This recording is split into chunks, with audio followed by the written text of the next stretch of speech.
Welcome to another episode of Systematic Geekology. This is a space where we seek to create and cultivate healthy conversations between those things we geek out on and the philosophical and theological questions that often arise out of our fandoms. Like, what does it mean to be human? What makes a hero? What makes a villain? How do the stories and narratives we geek out on shape how we live in the world? We are your priest to the geeks. We aren't all ordained, but we see ourselves as mediators at the intersection of geek culture and going deeper in our faith. We don't always have to agree, but we do respect each other, and we see everyone as a beloved child of God. Everyone geeks out on something, so come geek out with us and enjoy the show.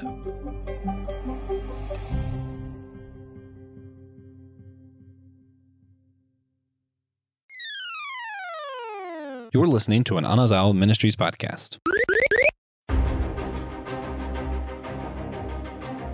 Was Echo worth the wait? What are our thoughts on how Dragon Ball Daima will go? Should we be hyped that solo leveling finally got an anime? We'll be discussing that today and more on our special episode of What's New. We're Systematic Geekology. We are the Priest of the Geeks, and I'm your host, Christian Ashley, with a very special guest, Matthew Winter. How you doing, Matthew? I'm good. Thanks for having me on. Absolutely, man. It's kind of one of the things we wanted to have you on for a while now. Finally got the chance to do it. We're going to get things done today. So for people who don't know who you are, I know a little bit from other things, but I've been one of the people learning a lot today. Like, who are you? What are you into? Like podcasting, other stuff? Like,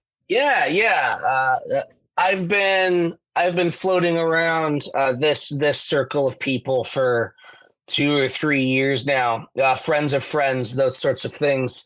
I was on Whole Church a little bit ago, the last year sometime. I don't remember exactly when. I've done the Brother Matthew podcast, Commuter Christian, the Reconstructed Faith. All that's on indefinite hiatus right now because I'm actually doing some in-person ministry work at my church, which really the online thing for me was always kind of a fill in until I could get my boots on the ground and, teach a class or whatever in person. And so that's where I'm at right now. You can find all that on YouTube, on the Brother Matthew channel, or the website while it's still up. I haven't decided if I'm going to renew, any of that stuff yet or not, since I'm on hiatus. Yeah. And it's a lot of money to keep a website and a domain and all that going if you're not using it. it costs a pretty penny. Yeah. Yeah. Okay, perfect. So before we get into the What's New episode proper, since this introduction to a lot of people, do you have any top fandoms you're really into, you want to really talk about real quick? Oh gosh. I think so I go through cycles of hyperfixation. Like right now, today's topic will be evidence of that. I'm just back into being super into Dragon Ball. So, I think a lot of millennials, a lot of people my age, grew up that was our window into anime. Lost track for a while through a lot of my adulthood. Didn't really catch the super thing when it was on and when it was relevant. So I'm just coming back around to all that stuff now. Star Trek's another big one. Excellent. I'm struggling through some of the newer shows. It's excellent way to put stuff with that. Yes. It's format wise for me. Mm-hmm. There's something to episodic television that newer streaming shows just don't have. Yes. There's an art to being able to tell a singular story in a 42-minute episode. Mm-hmm. And that's where my struggle is. You can get into politics or social or whatever. I'm not even looking at it from that angle, just more of what it is to me and what I like about it. I don't know that the new stuff has that for me. But grew up watching, old school, original series with my dad. It was on, I forget what channel, but we would always watch it. It was 2 in the afternoon after church on Sunday. It was on syndication, so that was part of the thing. And then Deep Space Nine and Voyager, like I was there when those were on. Like that's my childhood. Watching those Wednesday nights when they were on. Or was it? Yeah, it was Wednesday nights when those were on. So that I think those are my 2 big ones right now. And there's all kinds of other stuff, of course. Those big music nerd because I'm a musician myself, so I geek out over bands, things like that. For instance, Mike Portnoy's back in Dream Theater. That's been a big excitement for me. So those sorts of things outside of the usual geekdoms, I guess that we would say. But as far as that stuff, be Dragon Ball and Star Trek, I think are the big ones where I really have like either my own headcanon or I'm just super into Dragon Ball, into like power scaling and the physics of transformations and all that stuff. Or Yes. like Star Trek, just knowing all of the in-betweens and the in-universe histories and like just full-time geekdom for those IPs. What instrument do you play? Guitar, bass. I've got like 3 of them back here. Those are the main ones. Trained vocalist in school. Little bit of keys if I have to. Very nice. Yeah, when it comes to Star Trek, I was burnt out for a while on the new stuff. Like Discovery is not my cup of tea. The first 2 seasons of Picard, I was not there for what they had to say. 3rd season improved a little bit in my opinion, but it's still not like it's not going to be in my top 10 list anytime soon. But I just finished the 2nd season of Strange New Worlds. Oh, chef's kiss. A breath of fresh air, in my opinion, compared to everything else. I don't know how you feel on it. But yeah, I'm looking forward to the new seasons. And I need to get in the lower decks because what I have seen is like it's like a show written for Star Trek fans as a comedy set in the universe. So I do enjoy that. And I did enjoy the crossover episode they had in Strange New World. Yeah. So, all right. Got fun characters for sure. Yes. So let's get into the actual What's New conversation. And I'm going to start with our lightning round to cover 2 things real quickly. Since, Matthew, you want to get into that Dragon Ball Daima, we got to get that later on. But first is, as I continue to do, just covering Ultraman Blazar. Have you gotten into Ultraman at all? Are you a kaiju guy at all? I'm aware of Ultraman in some of like the older stuff. I really have. It's not something that I follow super close. Like I know it's out there. Yeah, this one is the newest season. It's actually being dubbed in English. It's the first one they've done in forever. Simul dubbing when the subtitle releases at the same time as the dub.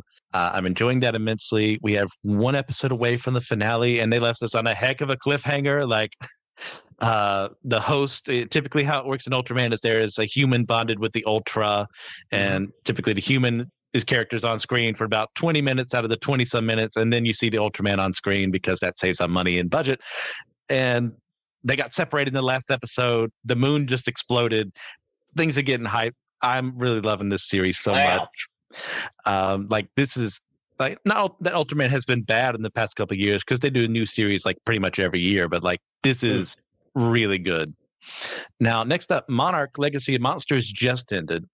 Now, have you got any familiarity with this at all, Matthew? No idea. Okay. This one, have you watched any of the new MonsterVerse films with Godzilla, King Kong, and all that? My wife's into some of that, and my brother is really into kaiju. So, like, it's stuff that's on my periphery, but I'm not super into it myself. Just that's time. Fair. Like, a person only has so much time. Amen to that. I mean, there's so much stuff out there, and it's got families, a school, children. Everything gets in the way. Yeah, can't be into everything. Can't be into everything I want to be. But as far as this series is concerned, I think the last time I was on What's New, I was really hype on it. That is slightly degraded. I really started hating our main trio. They're not really a lot of fun. I enjoyed the flashbacks a lot. I love those characters a lot more. Just our main characters kind of lame after a while, but that there was a very nice converging of the two timelines, we'll say, without spoilers, that ended on a good cliffhanger with the appearance of another fine monster in the universe. So I am interested to see where season 2 could go, but definitely not as big on it as I was before.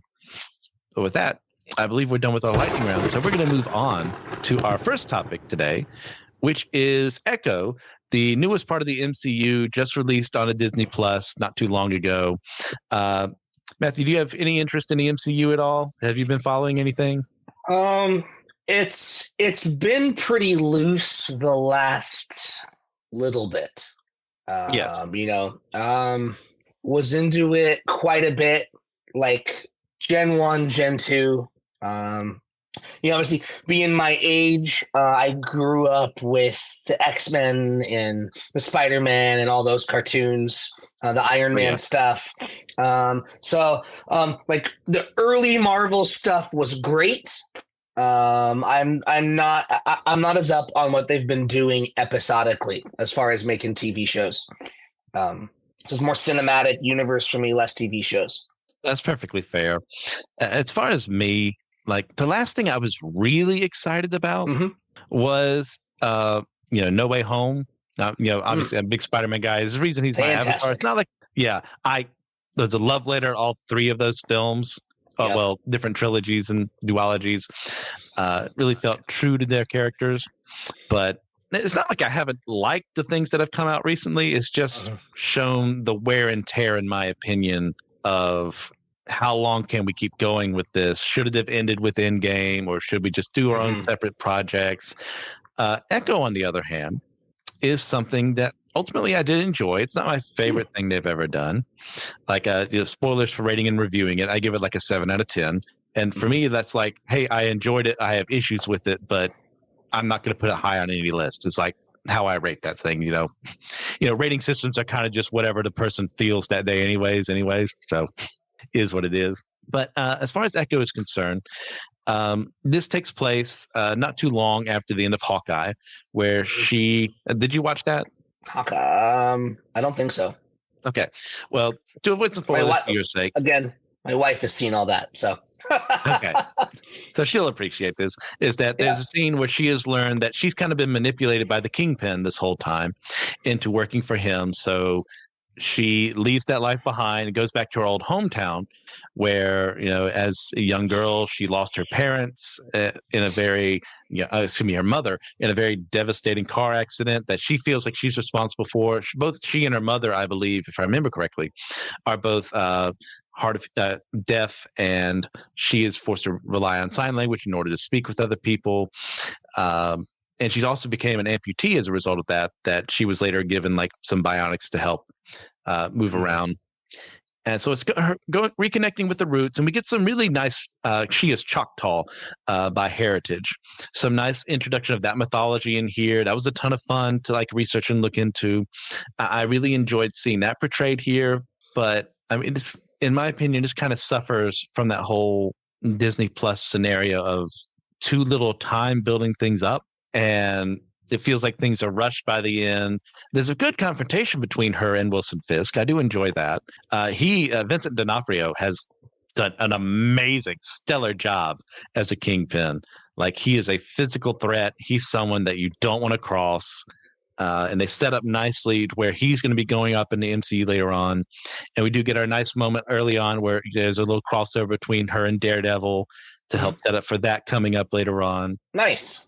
But yes, which I am, now that I've heard that the writers for Born Again have changed and they're not going to do what they were going to do, which is apparently they were going to kill, goodness gracious, Foggy, and oh my gosh, what is her name? I can't remember her name. I remember the actress, but not her. We'll just say they both were going to die early on in the original script. So it looks like they're changing that. Didn't feel like that would be a nice way to reintroduce them. Karen Page. So I'm looking forward to that. But as far as this series is concerned, do you know anything about Echo, the character, before this? Have you ever heard about her? I don't think so. Okay. So she was introduced in the comics when Brian Bendis was running Daredevil. Okay. And he made her, they kind of align a little bit closely here, except in the MCU, it's Hawkeye kind of gets her on the straight and narrow, but Daredevil's when it does in the comics, it's like, hey, you're working as this kind of assassin for the Kingpin. He's using you, tricking you into thinking that, he didn't harm the people in your life to get you where you are now. So she becomes her own woman, does her own thing. And then later on, she ends up joining when Bendis takes over the Avengers under the Ronin persona that showed up in Hawkeye, that Hawkeye took there, but she was the first one. And kind of working with the new Avengers there. She got kind of pushed out of focus a little bit, especially when the Secret Invasion happened. And most recently in Jason Aaron's Avengers, which has kind of been hit or miss for me, she joined up and took over the Phoenix Force, which was its own thing, but whatever. Comics being comics. Right. But I do enjoy your character overall. But we kind of brought it up a little earlier in that you're not focusing too much on it. But like when it comes to it, like, are you hyped for anything that Marvel is going to be releasing later on? Or are you just like, there's too much out there, I don't have the time to commit to it, I'll watch what I watch? It's one of those things, and even you touched on this briefly. Disney's kind of doing what Disney does. I'm kind of at the same place right now with both Marvel and Star Wars. Okay. Where honestly, I kind of think we're oversaturated. Obviously, Marvel, there's tons of more characters to pull from, and we can always create alternate realities, new backstories, all that stuff, because that's the fun thing with comic books. At the same time, sometimes I feel like stuff should breathe. So, like the only thing, as I felt about Love and Thunder, I kind of want to see like a battle of the gods happen. Yes. with the Olympians and all that stuff. So I don't know if that's on the horizon, but that's something that would definitely pique my interest and get me back on the train for at least taking a peek at Marvel again. Yes. No, that's perfectly fair. The word superhero fatigue has been thrown out and abused way too long. It happened before Endgame. It's going to happen after Endgame. And I do enjoy what Marvel has done for the most part. And there's stuff I'm looking forward to. Like, I'm really looking forward to Deadpool 3. Like, I enjoyed the first two movies. I want to see him crossing over to the Marvel Universe. Like, Hugh Jackman's in there as Wolverine. Yeah, like, that sounds like a lot of fun. I forgot about that. Yeah, that's one I'll see. Yeah. Oh, okay, good. Yeah, then there's other stuff like the Agatha series they're going to do that branches off of WandaVision. It's like, I could be wrong. Maybe this becomes the Andor of the MCU products, but I really don't see the need for it. Because that was initially my opinion about Andor. It's like, why would I care about a person who showed up just to die in Rogue One? As good as a film as I think Rogue One is, well, I was proven wrong by the really great writing of Andor. Now, did you have any opinions on that? Did you watch Andor? Haven't seen it yet. I'm still catching up on Star Wars stuff. Same thing, just burned out. Like every year there's a new Star Wars something, some new spinoff or some character I forgot about that gets their own show. Or that's perfectly fair. I mean, once again, I think we'll just talked about this on the last episode I did with my friends, the Eardleys. It's like, there's only so much time in the world. You can get just overwhelmed by everything that's out there. Just focus on what you like. You don't have to be in the midst of the conversations everyone else is having at the same time. You don't have to be ready on release date at 3 a.m. in the morning or whenever something gets released on Disney Plus, so you can watch it and then talk about it at the water cooler the next day. It's like, just enjoy it at your own pace. Enjoy your things. Like, you can be geeking out on stuff that came out 40 some years ago. Like, I'm watching, for instance, The Outer Limits, the original, for the first time. Nice. Like, fantastic.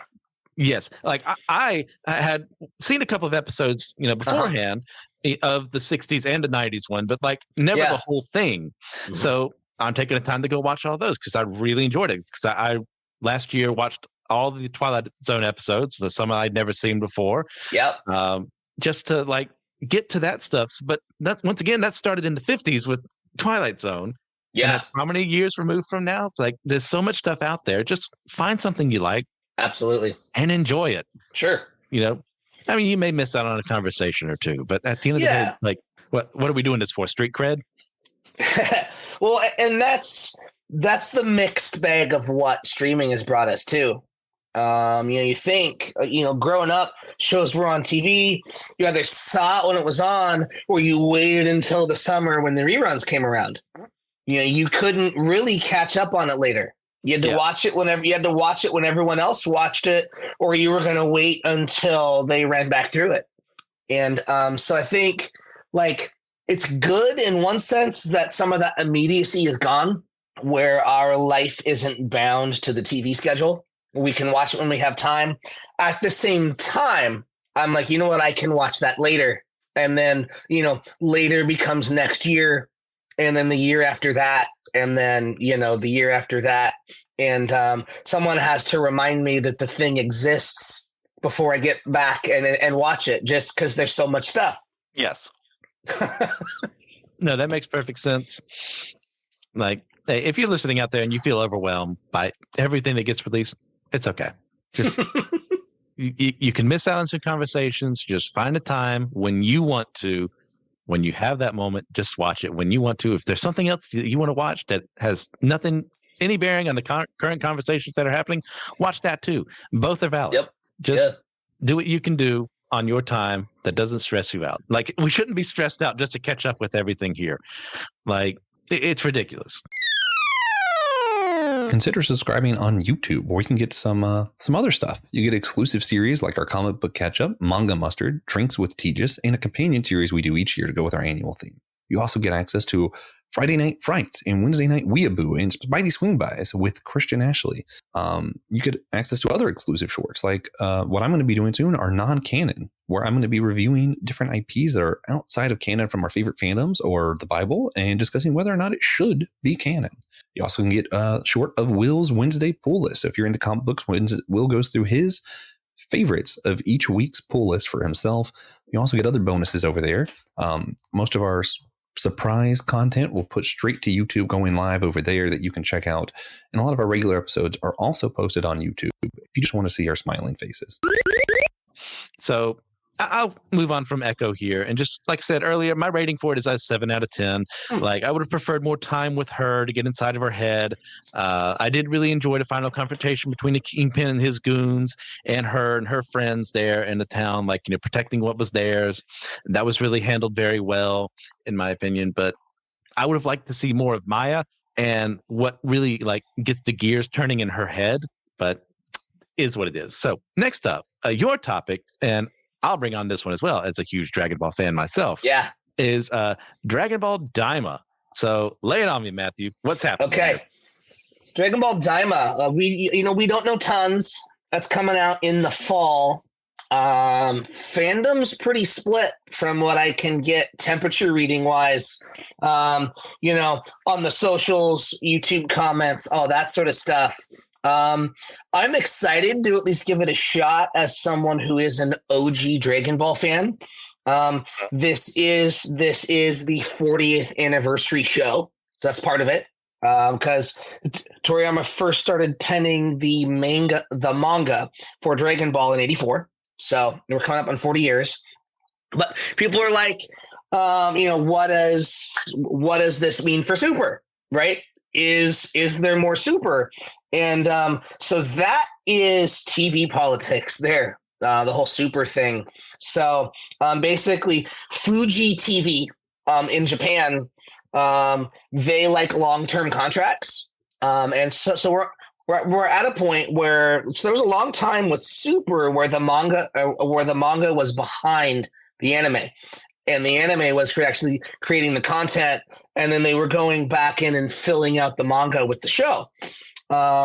We now have Granola and Moro arcs in the manga, yes. But Shueisha and Fuji have come together, so that's the company that prints Jump, and then Fuji TV that airs the anime. That's maybe one season. Granola and Moro arcs, maybe 52 episodes.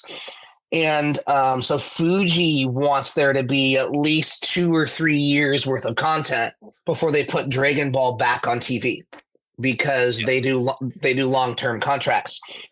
Right now they're airing the new Digimon reboot in the Dragon Ball slot. And that's supposed to be on for at least another 2 years. So also, Toriyama's very much been in the background for the development of Super. Kind of like creating storyboards, but then it would just get passed off to different writers or whatever.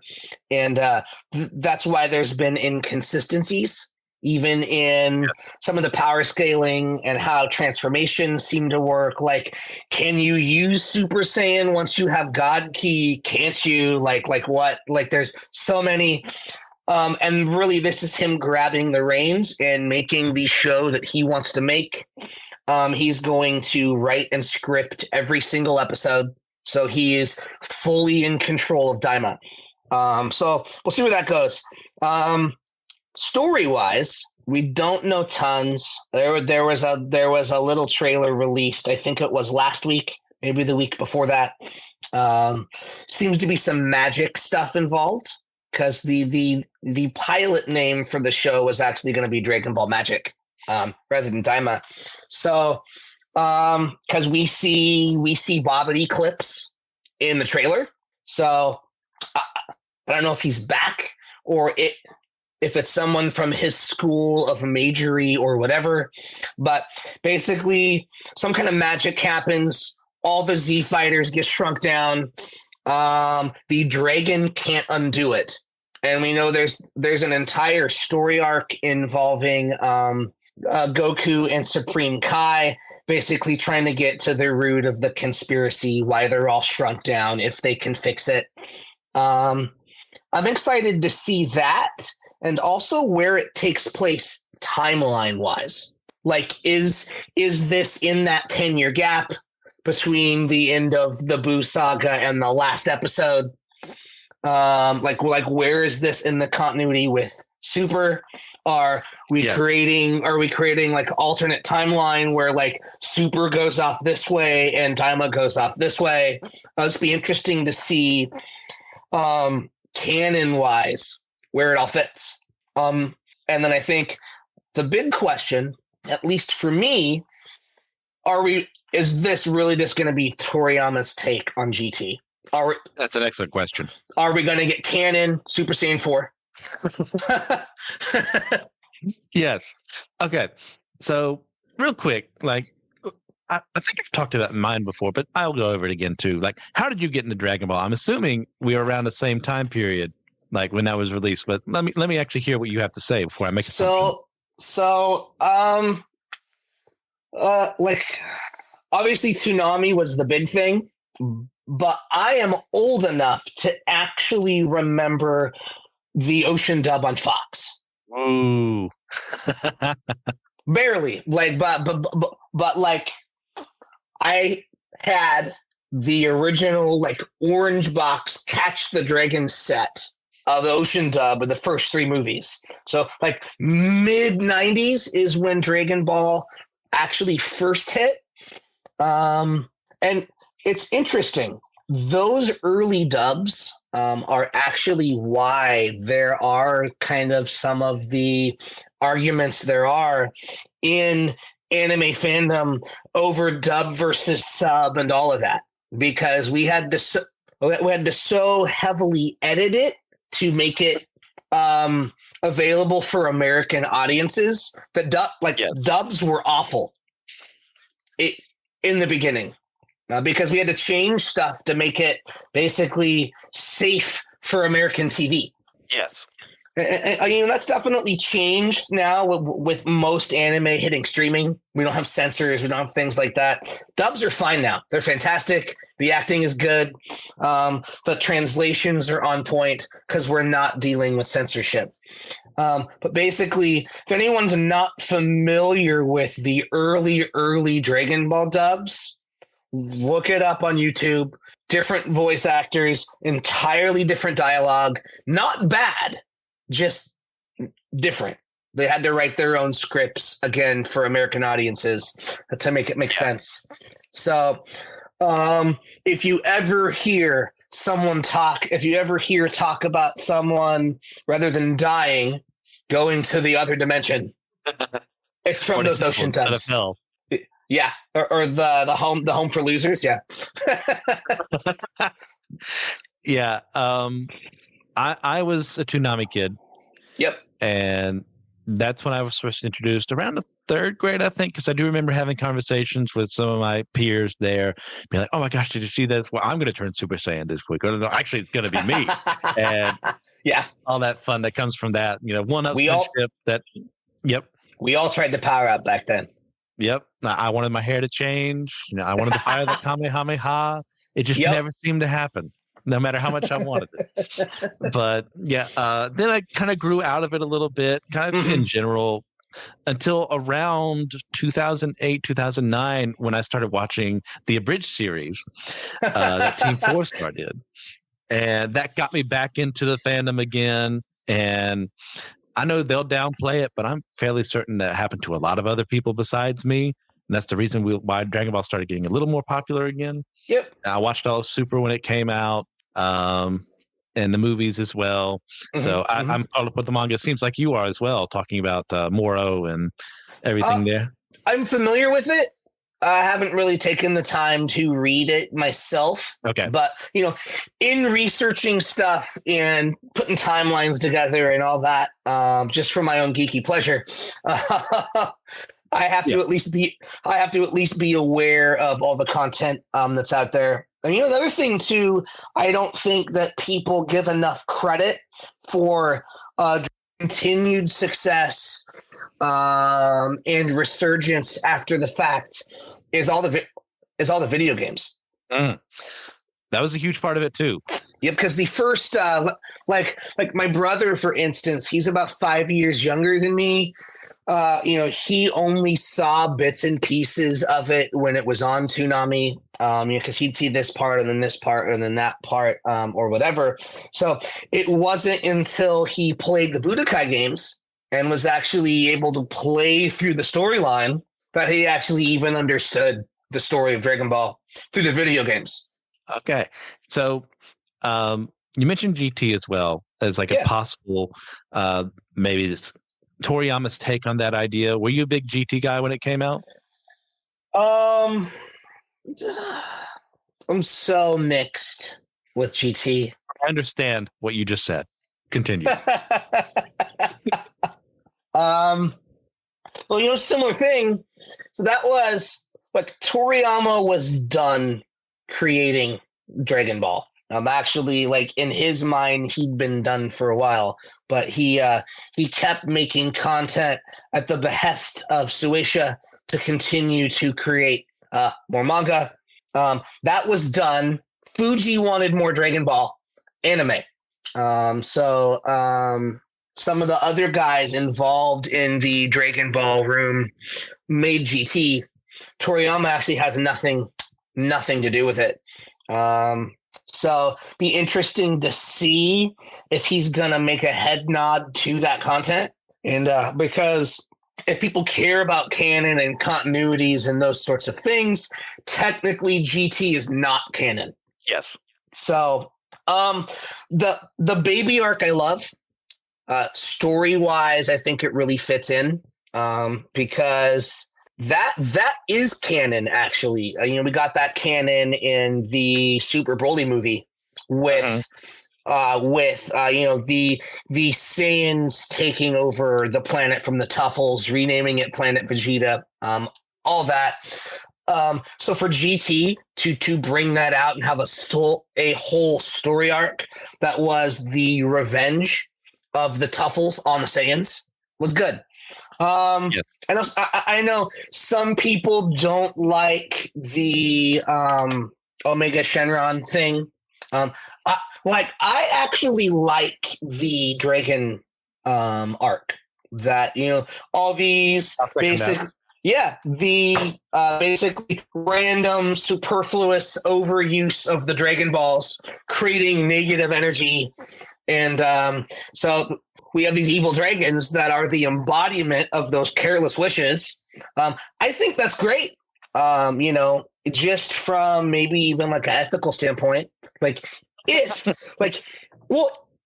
there was something like the Dragon Balls, yes, how should they be used? should it be so flippant, or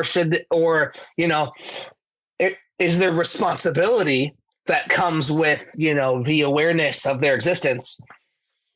But the rest of GT can go. The Black Dragon Balls, the Black Star Dragon Balls don't make any sense. Like where have they been all this time? Why do they scatter across the universe, even though they were made here?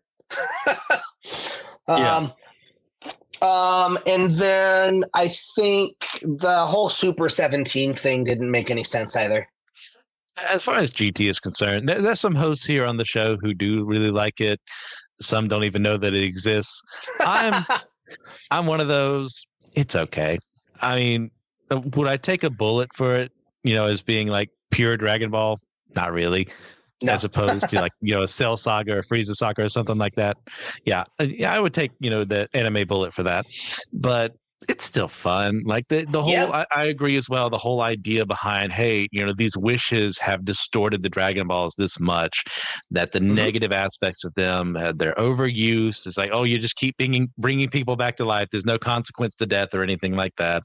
Hey, here's some consequences for you. I appreciate that immensely from a storytelling perspective. Yeah. But as far as like where we go here, is Daima a reimagining of GT from Toriyama's lens? Could very well be. It doesn't seem like it, because instead of just Goku being wished by Pilaf to be a kid accidentally, it seems like everyone is. Now, you mentioned Bobbity being in the trailers. Could this be Bibbidi coming back to life somehow? Right. And realizing what happens. He doesn't have Boo anymore, so what does he do? Uses some magic to make them weaker in these, more childish forms. I mean, that could be something that happens. Could be some other magical threat that is new to this series that causes this to happen. How Beerus and Whis involved in all of this? Yeah, I'm excited to see more of the magical aspect, because it's only been touched on. For the most part, everyone in all of the universes, they're martial artists, they're key users, whatever. Like Bobbity showed up, Boo Saga, we find out there is magic in the Dragon Ball universe. I mean, obviously with Dragon Balls, that's some kind of magical mysticism or whatever, but I mean magic that can be used. You can learn to do magic. Yes. And we haven't really seen a main villain be a magic user. And so how does that stack up against, key manipulation and the normal kinds of abilities that we're used to seeing in Dragon Ball? Yeah, I'm really excited to see where things go from here. I'm also hesitant too. This is something that could easily be messed up, but knowing Toriyama is behind the writing does encourage me a little bit more. Mm-hmm. So, do you have anything else you want to say on this before we move on? It's like you really want to get out there. I think for younger fans or more casual fans, go back and watch OG Dragon Ball. Where it started, it was much more pure martial arts. There wasn't the feats were not these universe level breaking things. So it very much came down to their ability in fisticuffs. And I'm actually hoping to see somewhat of a return to that in Daima. We don't know how it's going to affect the power scaling or their abilities. But I would love to see less. Oh, these punches are so powerful that it's, breaking the fabric of the universe, and more just people fighting in more of a traditional sense with some special attacks thrown in, because that's very much how it started. The key manipulation was just, they were special attacks. It wasn't the basis of the whole thing. Okay. So considering this hasn't come out yet, let's rate and review our hype for this. Out of 10 or whatever system you prefer. I do 10 because it makes things more broad without being too broad, like a 100 level system. For me, I'll say 9.5 out of 10. That's how hyped I am for this. I'm ready to see new Dragon Ball. It's been so long. We've had a drought. As much as I've been enjoying the manga, I want to see it animated again. I want to see what they have in store. How about you, Matthew? Oh, hype is 10 for sure. Okay. My expectations are probably for a 7, just because. Well, like Toriyama's weird and he's goofy. I get it. And if if it is a nod to OG, there's gonna be some out of pocket stuff in there. Yes. Yeah. It just is what it is. It's very much of its time. So my expectations for a 7, with the allowance for myself to be okay with a 5 out of 10. Okay. But the hype, That's fair. The hype is 10. Okay. That is perfectly fine. All right, with that, we'll get to our last conversation today. That'll be on Solo Leveling, which is one of the new anime premiering in this anime season. It is based off of a Korean manhwa. Manhwa is basically their form of manga. It's also a webtoon there as well. For those of you may be aware of Tower of God. It's also based on a Korean manhwa. Excellent story there as well. I'm way behind on catching up with that, but I do enjoy it. But Solo Leveling I have a weird relationship with it. I'm guessing you may have heard it at best. Probably haven't read it. That one I haven't heard. I've heard of the other one though. Okay.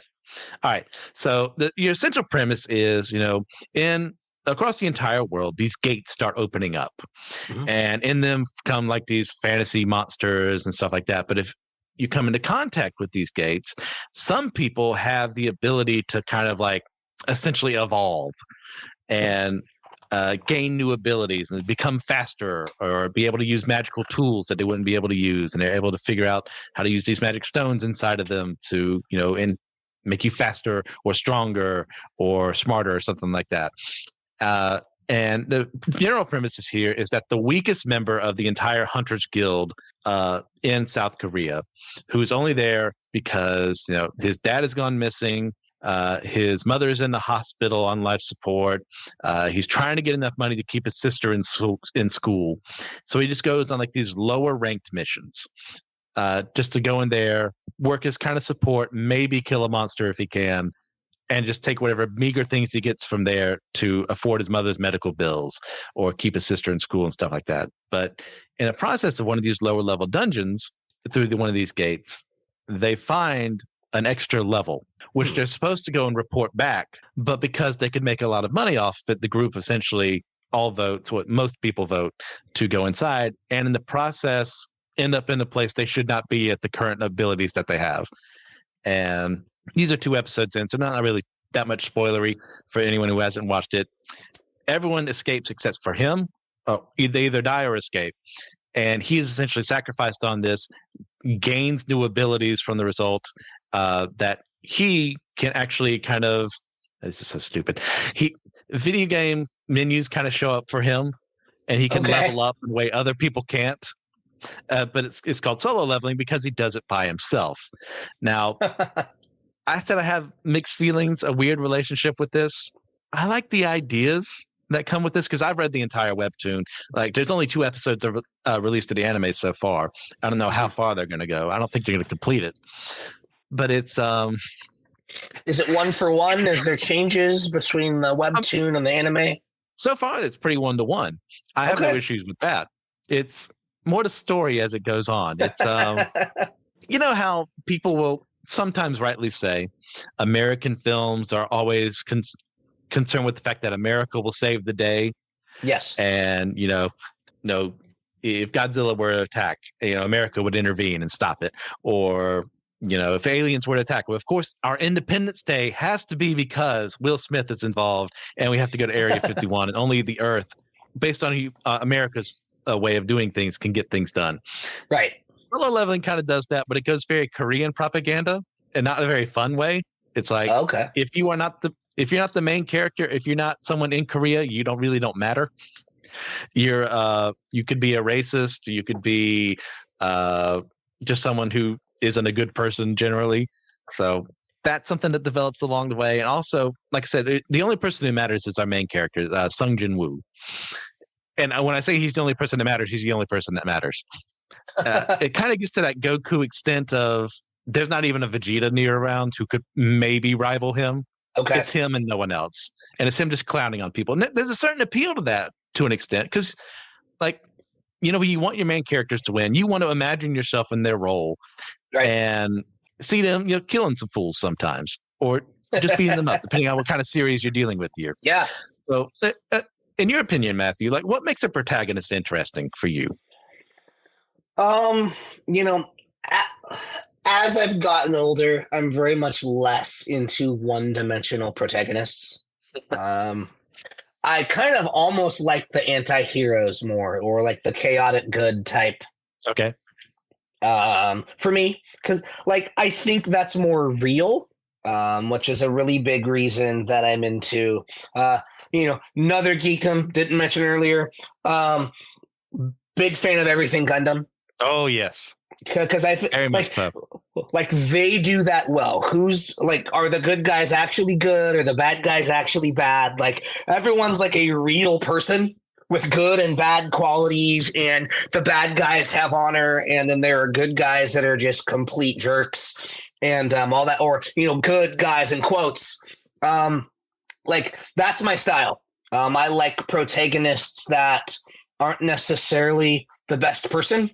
They're good because they have to be, or like they're good for the sake of good, not because they're this pure-hearted whatever, Superman, peace, justice, and the American way kind of nonsense, but they're a real person. But it's fun also to have your Gokus and to have your just oblivious idiot protagonists also. Yeah, this is kind of an unfair question, and I'm the one who made it, so I'm the one calling myself out here. Because there are different things that make a protagonist interesting. Like, someone like Goku or Luffy from One Piece, they're not the genius in the room. But there's something about them that brings people to them. There's charisma there that comes from the way that they, protect other people, or just fighting other threats out there. It's like, Goku is not a superhero by any stretch of the imagination. The dub made American Stinky is because they gave him more heroic quotes. That's another dubism there. But for me, most of that's gone in Kai now. But yes, but to me, like, what makes someone interesting is I have to believe that what they believe in. Mm-hmm. I mean, like, villain protagonists like, Death Note. I don't know if you ever watched that before. The general premise is high school kid in Japan sees this notebook fall out of the sky, reads it, finds out it's a death note. If you put someone's name in there, if he knows their name and their face, they die. So he takes the premise and starts changing the world into his own image, killing off criminals and having people kind of worship him and stuff like that. It's like, as a person who used to be an edgy teenager, that is precisely what I would have done, even with Jesus in my life at that point in time. 100%. And that scares me. Mm-hmm. Because I don't want to be that person anymore. Mm-hmm. But it also intrigues me because it's a what if. What if 18-year-old Christian had been handed the death note like Light is in the series? Mm-hmm. That is interesting. So I typically don't go towards villain protagonists unless that villain protagonist gets what's coming to them in the end. Mm-hmm. So, something like Breaking Bad, like, I watched the entire thing. I despise Walter White with every fiber of my being, even though at the end he doesn't really get everything he wanted. Because he had multiple opportunities to get away from this, and because of his pride, he wouldn't. So I can't stand when a character does that. But when it comes to our heroes, like our classic heroes, like, I love Superman, I love Spider-Man, because Spider-Man is my favorite character of all time. And what makes him interesting to me is not only the fact that he is filled with this guilt that if I had just stopped this one man, my uncle would still be alive. But it's that he uses that as a motivation, never again. I don't want anyone else's uncle to die or mother to die or what have you. I will do everything in my power, even to my own detriment. And then sometimes I need to do a reevaluation of myself. How am I loving myself when I'm doing this? When I'm protecting the world from a supernatural or a crime, or the world's being invaded again? Like, am I still me? Am I still Peter Parker? That makes a lot of fun to me. Now, someone like Sung Jin Woo in this series, I lose a lot of the cares I give about it. He starts off really good. Like I said, noble goals, like, keeping your sister in school, wanting to have your mother, her medical bills be paid for. Your dad isn't there. You're the primary breadwinner. I'm on your side. And then he kind of becomes this edgy loner who doesn't really care about people, but people care about him. So it's what it is. But that kind of loses it to me. Right. How about you? I Anything think else you want to add to that? no, like I think a protagonist that you can associate with is important. But I think some of what you touched on, just with the even thinking about the Death Note thing, I think that's what makes so many of these IPs endearing. And it's the difference between the ones that stand the test of time and the ones that are here and then gone. The ones that can really speak to what it is to be human. Mm. They really dive into just psyche and the human existence and the struggles that we all have. Like in ways that we can't in real life because it is an anime or a comic book or whatever, and you can have the feats be as fantastical as you want. But to ground that in the struggle with your id and just get into some of the psychology of being human. I think those are the ones that last because like even in Dragon Ball, as ridiculous as it is, if we look at the entirety of the cast of characters, like they each bring a different piece of really humanity and emotion and loyalty and hard work and like whatever. Well said. Yeah. It honestly, it depends on how well written they are at the end of the day. Mhm. You know, if you can convince me this person believes in what they believe in and they can confront the evil that they do or the good that they do in a believable fashion, chances are I'm going to like them. Yeah. If they're just someone like you said, we had some earlier conversations on Facebook, I think. You hadn't watched Gundam Age. Right. There are 3 protagonists in that show because it's kind of a generational thing. Right. 2 of them I like. Okay. The third of which is the most bleeding heart I've ever seen in the world, who's constantly just yelling at the world, understanding, because people should just understand each other. Why do we have to fight? All this stuff. It's like, yeah, sure, you can have those questions, but like be rational about it. You know, sometimes wars just happen. Sometimes Yep. people get involved in politics. It shouldn't be there. And they do things for their own self-interest. And that's why these things happen. And it's just like, understand people, understand. It's like, no. Kiyoasano, cannot stand him. Worst Gundam character in my opinion. As opposed to like his dad, who becomes a space pirate. You know, it's an excellent series. Not to give away too much on your Gundam journey there, but excellent show for 2/3 of it. So moving on, next question. It should be the last question for today. So kind of one of the things that kind of bring up in like, even like in the video games kind of way for most of the Dragon Ball games I've been involved, is kind of this ranking system. You kind of go from S, which is kind of like the best. You go, you know, maybe Z sometimes. You go A, B, C, D, E, F, right. And F is probably the lowest. Like, and it kind of judges like a character's potential or how important they are to a story. Like, how do we feel about this being used as a way to judge a character's abilities? And should that or shouldn't that be brought into reality in some way, shape, or form? Should we be judging people based on their capabilities? Like tier ranking? Yeah. Oh man. Part of me, you know, the arrogant, selfish human part of me, who has, you know, far too much pride and overconfidence in his own abilities, would love for society to be a meritocracy. That, you know, those who are smarter and gooder and all of those things are the ones that do well because it's based on your merit. But you know, the part of me that understands a biblical worldview and understands that, like, at the core, we all miss the mark. None of us are who we could be, who we should be. That's a terrible idea because we're all going to find the flaws in everyone but ourselves. Yes. I completely agree. Like, you know, in my arrogance, I'm always going to think, well, I'm obviously S rank. I'm obviously Z rank, you know, forgetting about the fact that I'm not a go-getter, you know, that I struggle with pride, as evidenced by this statement here, you know, that I'm not as empathetic as I could be to other people. Like, if I'm ranking myself in that, well, obviously, sometimes I'm going to be way lower. Sometimes I might even be an F. Right. More times than I want to admit I'm at that level. And then when it comes to people's capabilities, like, there's an idea behind this. I could get behind. It's like, hey, if I'm looking for someone to organize a mission trip somewhere, I don't want it to be me because I'm terrible at organization. I would rank Right. myself probably an F. But I want someone who I know is capable of doing that, who would be able to, is there any passports you need to get done? Is there any, who do you need to make contact with in this foreign country here that we would feel safe working with? Like, that's something I want an S-rank person doing that. I want them in that work.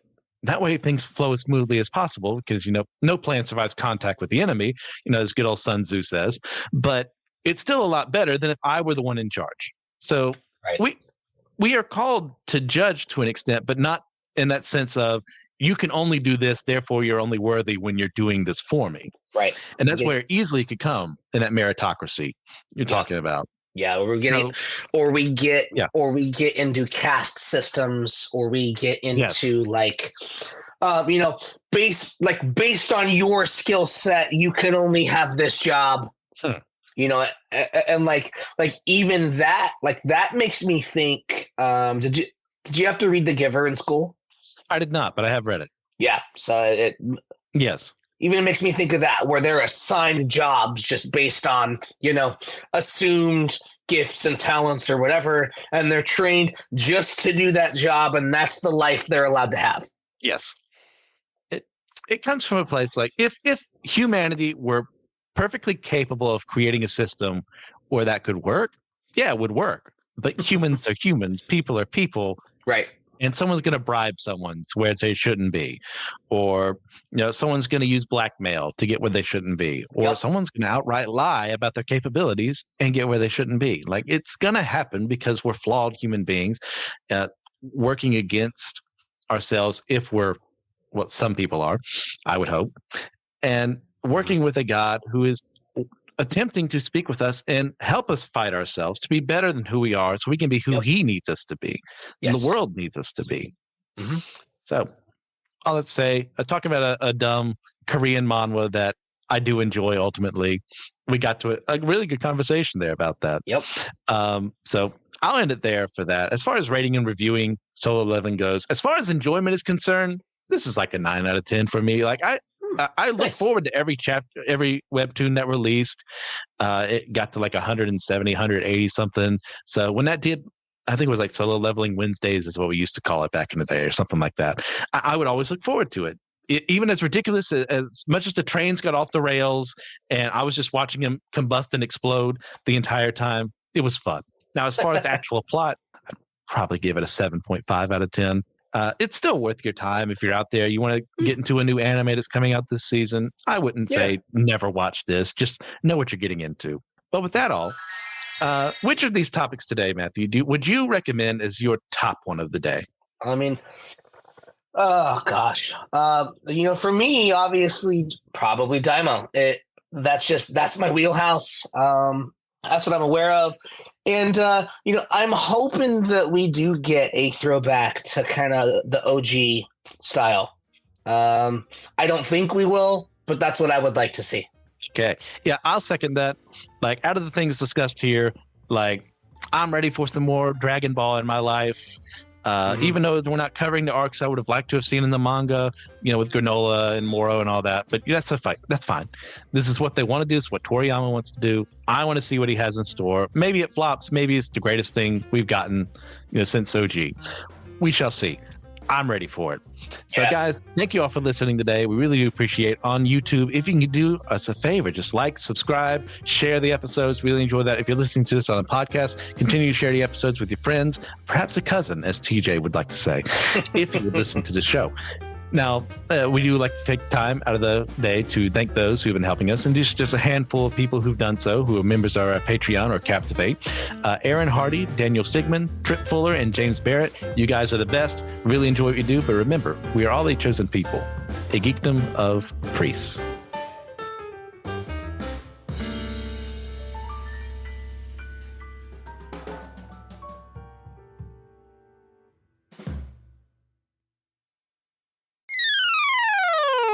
Hello, friends, if you enjoy systematic ecology, a great way to support us and to keep us moving forward into the future is to be a patron on our Patreon network. If you're a Patreon, then you get live access to our YouTube exclusives like Comic Book Ketchup and Manga Mustard, Drinks with Tejas, and also some extra content there with our companion series to go along with our annual theme. If you're a patron, you get exclusive merch like t-shirts and handbags and mugs. There's also a bonus extra question that has extra content. In each episode, we go deeper into our faith and the questions that we're wrestling with, but we also do this extra question to jump in and share about, and patrons get to hear how we answer that question. There's discounts on our store. You get access to any future online D&D campaigns. You can easily access all of our Patreon content through our Spotify page where it says exclusive content for subscribers. That could be you folks. And all that being said, you get the satisfaction that you help us keep the lights on and keep us moving forward with our software, our marketing, our equipment, staying current in the podcast game. We love systematic ecology. We hope you do too. Support us moving forward. Thank you for all that you are. We know there's a lot of great choices and content out there, and you choose to listen to systematic ecology. Thanks, folks. We love you. Peace. Hi, my name is TJ, and I'm here to tell you about the Anazal Ministry Podcast Network. We have a bunch of shows on AMP. You can follow the entire network in a single feed on Spotify at Anazal Ministry Podcasts or on the network page on Apple Podcasts. Some of the ones we're running right now are The Homily, which is Pastor Will's homily messages from Holy Trinity Lutheran Church in Chapel Hill.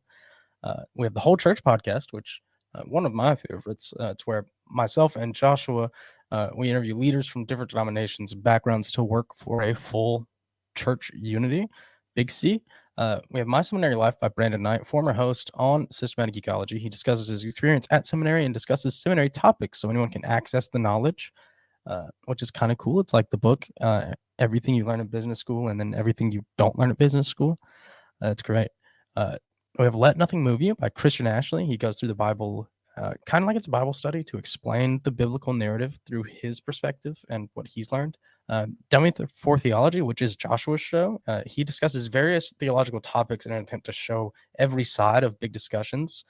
That leaves you with more questions than answers, which everyone loves a lot. It's kind of a continuation of a series that we did on Whole Church, but it's really good. It's really fun. We have the Bible After Hours, where the foul-mouthed preacher goes through the Bible from a progressive view to challenge the status quo of the modern church. I love that one. If you're from a more conservative background, that one I find will probably be the most helpful for you. Definitely check that out. And we have the Clydes. Taylor and Elizabeth Clyde go through weekly discussions in a devotional, conversational method to help us get closer to one another and God. That's just a little review of what we do in AMP and all of our other shows. So check that out, get subscribed, and just start getting all that free content, you know?